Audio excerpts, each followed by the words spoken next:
Some ruled nations with absolute power. Some commanded armies, lived in presidential palaces, and were treated like kings. They controlled billions in national wealth, traveled in luxury convoys, and had crowds chanting their names. But when power disappeared, so did the money, the influence, and the people around them. From presidents who died in exile to leaders who returned home with almost nothing. Africa has witnessed shocking stories of powerful men who went from commanding entire nations to struggling in silence.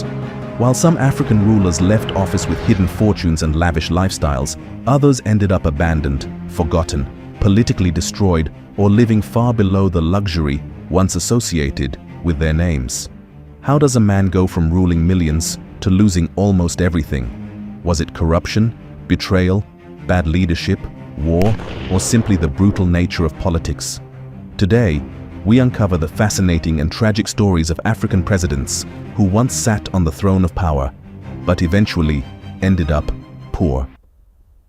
1. Charles Taylor, Liberia. Charles Taylor rose from a government official to one of the most feared warlords in African history before eventually falling into disgrace and imprisonment. Born on January 28, 1948, in Liberia, Taylor studied in the United States before returning home and joining the government of President Samuel Doe. He quickly gained influence and was appointed head of Liberia's General Services Agency, where he controlled major government spending. In the 1980s, Taylor was accused of embezzling state funds and fled to the United States after being arrested. However, he escaped from prison under mysterious circumstances and eventually resurfaced in West Africa. In 1989, Taylor launched a brutal rebellion against Samuel Doe, leading the National Patriotic Front of Liberia during the First Liberian Civil War. The conflict devastated Liberia, killing hundreds of thousands of people and destroying much of the country. Despite the violence linked to his forces, Taylor remained politically powerful. Many Liberians, exhausted by years of war, believed electing him could bring peace. In 1997, he won the presidential election by a large margin under the famous slogan, "He killed my ma, he killed my pa, but I will vote for him." As president, Taylor was accused of corruption, repression, and supporting rebel groups in neighboring Sierra Leone, particularly during the brutal Sierra Leone Civil War. The Special Court for Sierra Leone later accused him of aiding rebels responsible for horrific atrocities. By 2003, rebel groups had advanced toward the capital, Monrovia, and international pressure mounted. Taylor resigned and fled into exile in Nigeria. He was later arrested, extradited, and convicted of war crimes in 2012, becoming the first former African head of state convicted by an international court since World War II. Once a feared president surrounded by power and wealth, Taylor ended his life in prison, politically destroyed and stripped of the fortune and influence he once commanded. 2. Ali Bongo Ondimba, Gabon. Ali Bongo Ondimba was born on February 9, 1959, into one of Africa's most powerful political families. He was the son of Omar Bongo, who ruled Gabon for more than 4 decades. Growing up surrounded by political influence and wealth, Ali Bongo was widely seen as the natural heir to his father's political empire. Before becoming president, he held several government positions, including Minister of Foreign Affairs and later Minister of Defense, where he strengthened his influence within Gabon's military and ruling party. When Omar Bongo died in 2009, Gabon entered a tense political transition. Ali Bongo quickly emerged as the ruling party's candidate and won the presidential election later that year, though the results were heavily disputed by opposition groups who accused the government of electoral fraud. As president, Ali Bongo promised modernization and economic reforms, but many Gabonese citizens accused his administration of corruption, elite favoritism, and failing to reduce inequality despite Gabon's oil wealth. His leadership became even more controversial after the disputed 2016 election, which sparked violent protests and international criticism. In 2018, Bongo suffered a serious stroke that weakened his health and raised questions about his ability to govern. Over time, dissatisfaction within the military and political establishment grew stronger. Then, in August 2023, shortly after he was declared winner of another controversial election, military officers led by General Brice Oligui Nguema seized power in a coup. The army announced the cancellation of the election results and placed Bongo under house arrest. Regarding his financial state, Bongo did not end up in absolute, destitute poverty like other deposed leaders.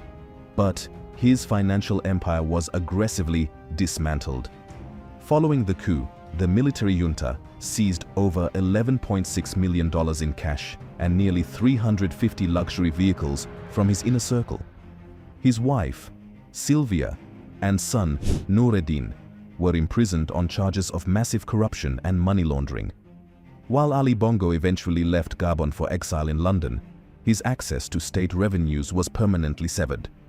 He remains legally and politically isolated, with much of his family's multi-million-dollar real estate portfolio in France and the United States locked down by international anti-corruption courts. 3. Omar al-Bashir, Sudan. Omar al-Bashir was one of Africa's longest-serving and most controversial leaders. Born on January 1, 1944, in northern Sudan, Bashir joined the Sudanese military at a young age and steadily rose through the ranks. He gained influence during years of political instability and civil conflict that weakened Sudan's civilian governments. In 1989, Bashir seized power through a military coup that overthrew Prime Minister Sadiq al-Mahdi. Backed by Islamist political allies and sections of the army, he suspended political parties, dissolved parliament, and established military rule. Over time, he transformed himself from a military ruler into Sudan's dominant political figure, controlling the state through a powerful security network and the ruling National Congress Party. During his 3 decades in power, Bashir survived rebellions, civil wars, sanctions, and international isolation. His government was accused of severe human rights abuses, especially during the conflict in Darfur, where hundreds of thousands of people were killed or displaced. In 2009, the International Criminal Court issued an arrest warrant against him for war crimes, crimes against humanity, and genocide, making him one of the few sitting presidents wanted by the court. Despite years of power, Sudan's economy deteriorated badly. Rising inflation, corruption allegations, and shortages of food and fuel triggered nationwide protests in 2018. Millions of Sudanese citizens demanded Bashir's resignation after decades of authoritarian rule. In April 2019, the military removed him from power after months of mass protests. Bashir was arrested and taken to prison by the same military establishment that had once protected him. His fall shocked many Africans because he had ruled Sudan with an iron grip for 30 years. After his removal, Bashir lost nearly all political influence and lived under detention while facing multiple corruption charges and possible international prosecution. The once feared ruler who controlled Sudan for decades ended his political life isolated, disgraced, and stripped of power and wealth. 4. Valentine Strasser, Sierra Leone. Valentine Strasser became one of the youngest heads of state in the world when he seized power in Sierra Leone at just 25 years old. Born in 1967 in Freetown, Strasser joined the Sierra Leone army as a young man during a period of growing instability and civil war. At the time, the country was struggling with corruption, economic collapse, and attacks from the Revolutionary United Front (RUF) rebels. Many soldiers were poorly paid, badly equipped, and frustrated with the government. In April 1992, Strasser and a group of young soldiers marched toward the capital, intending to demand better treatment from President Joseph Saidu Momohe's government. However, as they approached Freetown, government forces failed to stop them, and the frustrated soldiers carried out a military coup. Strasser suddenly found himself becoming chairman of the National Provisional Ruling Council, NPRC, making him the leader of Sierra Leone. At first, many Sierra Leoneans welcomed the young military ruler because they hoped he would end corruption and defeat the rebels. Strasser presented himself as a modern and energetic leader, attracting international attention due to his age and style. However, his government soon struggled with the same problems facing previous administrations. The civil war worsened, corruption allegations increased, and instability continued across the country. By 1996, divisions emerged within Strasser's own military government. Senior officers believed he was inexperienced and unable to successfully manage the war or transition the country back to civilian rule. In January 1996, while Strasser was reportedly preparing for a trip abroad, his close ally, Brigadier Julius Maada Bio, overthrew him in another military coup. After his removal, Strasser went into exile in the United Kingdom before eventually returning to Sierra Leone years later. Reports described him living a quiet and financially difficult life, far removed from the power and prestige he once enjoyed as Africa's youngest military ruler. 5. Yahya Jammeh, the Gambia. Yahya Jammeh rose from a young soldier to one of Africa's most feared rulers before losing power and going into exile. Born on May 25, 1965, in rural the Gambia, Jammeh joined the Gambian military and quickly advanced through the ranks. During the early 1990s, many soldiers were frustrated by poor conditions, low salaries, and dissatisfaction with President Dawda Jawara's long-running government. In July 1994, Jammeh led a bloodless military coup that overthrew Jawara while he was abroad. At only 29 years old, Jammeh became chairman of the Armed Forces Provisional Ruling Council and soon emerged as the country's dominant leader. He later transitioned into civilian politics and won presidential elections in 1996 and several times afterward, ruling the Gambia for more than 2 decades. During his rule, Jammeh projected himself as a strong and unpredictable leader. He claimed to possess mystical powers, promoted nationalist rhetoric, and maintained tight control over the country through the military and intelligence services. However, his government faced serious accusations of corruption, torture, disappearances, intimidation of journalists, and human rights abuses. International organizations and opposition groups frequently criticized his authoritarian rule. In 2016, Jammeh shocked many people by unexpectedly losing the presidential election to opposition candidate Adama Barrow. At first, he accepted defeat, but he later rejected the results and attempted to remain in power. This triggered a major political crisis. West African leaders and the ECOWAS threatened military intervention if he refused to step down. Facing growing pressure and the arrival of regional troops, Jammeh finally agreed to leave power in January 2017 and went into exile in Equatorial Guinea. Investigations later accused him of stealing millions of dollars from state funds during his presidency. Although Jammeh reportedly still possesses some hidden wealth, the once powerful ruler lost his country, political authority, and influence almost overnight, ending his reign in exile and international disgrace. 6. Blaise Compaoré, Burkina Faso. Blaise Compaoré became president of Burkina Faso on October 15, 1987, through a violent military coup. He overthrew his close friend and revolutionary leader, Thomas Sankara, who was assassinated during the takeover. Compaoré immediately reversed Sankara's leftist, self-reliant policies, steering the country toward Western alignment and international financial institutions. He went on to rule the nation with an iron fist for 27 years, maintaining a facade of stability while winning heavily criticized elections in 1991, 1998, 2005, and 2010. His undoing came in October 2014, when he attempted to amend the constitution to lift term limits, which would have allowed him to extend his nearly 3-decade rule. This sparked the massive Burkinabe uprising. Hundreds of thousands of citizens flooded the streets of Ouagadougou, setting fire to parliament and bringing the capital to a standstill. Realizing he had lost the support of both the public and key factions of the military, Compaoré resigned on October 31, 2014, and was rushed out of the country by French forces. He fled into exile in neighboring Ivory Coast, where he was granted citizenship to shield him from extradition. In April 2022, a military tribunal in Burkina Faso found him guilty of complicity in the murder of Thomas Sankara, sentencing him to life imprisonment in absentia. While he did not end up in absolute financial destitution like some of his peers, Compaoré's fall from grace represents a profound political bankruptcy.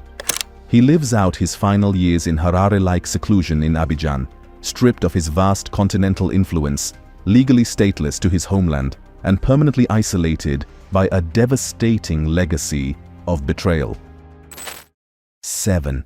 Hissène Habré. Chad. Hissène Habré became the president of Chad on June 7, 1982. A fierce warlord educated in Paris, Habré rose through the ranks of northern rebel groups during Chad's chaotic civil wars, backed heavily by France and the United States, under the Reagan administration, who viewed him as a vital bulwark against Libya's Muammar Gaddafi. Habré's forces successfully captured the capital, N'Djamena, forcing out President Goukouni Ouédé. His 8-year rule was defined by a successful military campaign against Libya, but also by extreme paranoia and domestic brutality. His secret police, the DDS, carried out a systematic campaign of torture and ethnic cleansing, resulting in an estimated 40,000 political murders. His downfall came on December 1, 1990. Idriss Déby, one of Habré's top military commanders who had fled the country after being accused of plotting a coup, formed a new rebel army in Sudan. Backed by Libya and left unsupported by a fatigued France, Déby launched a swift invasion. As rebel forces closed in on the capital, Habré's regime collapsed and he fled across the border. Before escaping, Habré famously cleaned out the Chadian national treasury, stealing an estimated $150 million in cash.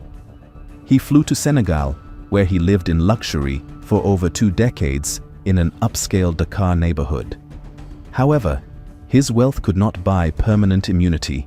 Following a relentless 25-year campaign by his survivors, an international tribunal in Senegal convicted him of crimes against humanity, war crimes, and torture in 2016. He was sentenced to life imprisonment and ordered to pay $153 million in reparations to his victims. His assets, including his Dakar home and bank accounts, were frozen and seized. Habré spent his final years in a standard prison cell and died of COVID-19 in August 2021, stripped of his stolen millions, his freedom, and his legacy. 8. Jean-Bédel Bokassa, Central African Republic. Jean-Bédel Bokassa seized power in the Central African Republic on New Year's Eve 1965, overthrowing his cousin, President David Dacko, in a swift military coup. As a decorated former captain in the French colonial army, Bokassa used his military clout to establish a brutal, highly eccentric dictatorship. Obsessed with Napoleon Bonaparte, his megalomania peaked in 1977 when he dissolved the Republic and crowned himself Emperor Bokassa, the first of the Central African Empire.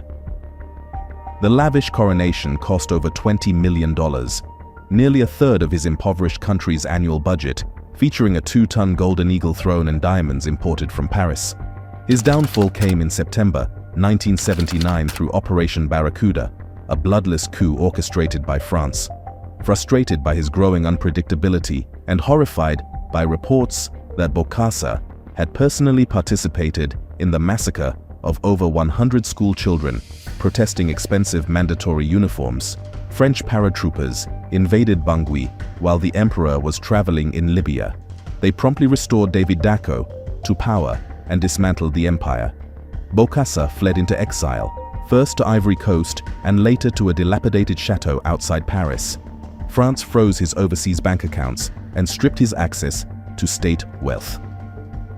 In 1986, facing severe financial strain, and misguidedly believing he would be welcomed back as a savior, Bokassa returned to Bangui. Instead, he was immediately arrested, tried for treason and murder, and sentenced to death, a sentence later commuted to life imprisonment. When he was released during an amnesty in 1993, his fortune was entirely gone. He spent his final 3 years living in absolute squalor, in a ruined villa in Bangui, wearing a mock imperial uniform and relying on handouts from local well-wishers until his death in 1996. 9. Mohamed Siad Barre, Somalia. Mohamed Siad Barre became the president of Somalia on October 21, 1969, following a bloodless military coup. Major General Barre seized power just 6 days after the assassination of Somalia's second president, Abdirashid Ali Shamarki, amid deep political instability. Aligning himself with the Soviet Union, Barre introduced scientific socialism, nationalizing major industries and successfully modernizing the Somali script. However, his 22-year regime grew increasingly brutal following a devastating defeat in the 1977-1978 Ogaden War against Ethiopia. Barre turned to ruthless clan manipulation and severe military crackdowns, including the aerial bombardment of Hargeisa, to maintain control. His violent removal occurred on January 26, 1991. A coalition of armed clan-based opposition movements, primarily the United Somali Congress, USC, led by General Mohamed Farah Aidid, successfully breached the capital city of Mogadishu. Forced to flee the presidential palace in a tank, Barre's departure completely shattered the central government, plunging Somalia into a multi-decade civil war from which the nation is still recovering. Barre spent his final years in a state of deep political isolation and relative poverty. He initially fled to his clan's home region in southwestern Somalia to mount a military counteroffensive. When that failed, he sought asylum in Kenya. However, due to intense public backlash and protests from local Somali groups, the Kenyan government pressured him to leave. He ultimately settled in Lagos, Nigeria, as a guest of General Ibrahim Babangida's government. Stripped of his vast presidential authority, his state revenues, and his international standing, Barre lived a modest, quiet life in exile, heavily reliant on the hospitality of the Nigerian state. He died of a heart attack in Lagos in January 1995. 10. Pascal Lissouba, Republic of Congo. Pascal Lissouba became the first democratically elected president of the Republic of the Congo, Congo-Brazzaville, in August 1992. A highly educated geneticist and agronomist with a doctorate from Paris, Lissouba had previously served as prime minister in the 1960s. After years of working abroad for UNESCO, he returned home when international pressure forced the military regime of Denis Sassou Nguesso to allow multi-party politics. Running as head of the Pan-African Union for Social Democracy, UPADS, Lissouba won a historic runoff election with 61% of the vote, signaling what many hoped would be a prosperous, democratic era for the oil-rich nation. His downfall, however, was swift and bloody. Lissouba's presidency was immediately paralyzed by ethnic tensions and disputes over parliamentary elections. In June 1997, full-scale civil war erupted in Brazzaville between Lissouba's government forces and the Cobra militias loyal to the ousted Sassou Nguesso. The brutal 5-month conflict devastated the capital. The decisive blow came in October 1997, when neighboring Angola launched a heavy military invasion to back Sassou Nguesso. Outgunned, Lissouba's regime collapsed, and he was forced to flee into exile on October 14, 1997. Lissouba spent the remainder of his life in European exile, moving from London to Paris. Back home, Sassou Nguesso's government tried him in absentia in 2001, sentencing him to 30 years of forced labor for treason and corruption relating to oil deals. While Lissouba did not live in absolute, destitute poverty, Like a street beggar, his exile was marked by a complete political and financial bankruptcy. Stripped of his presidency, his state revenues, and his properties in Congo, he lived quietly in France under heavy legal restriction, disconnected from the vast wealth of his home country. Suffering from Alzheimer's disease in his final years, he died in relative obscurity in Perpignan, France. In August 2020, at the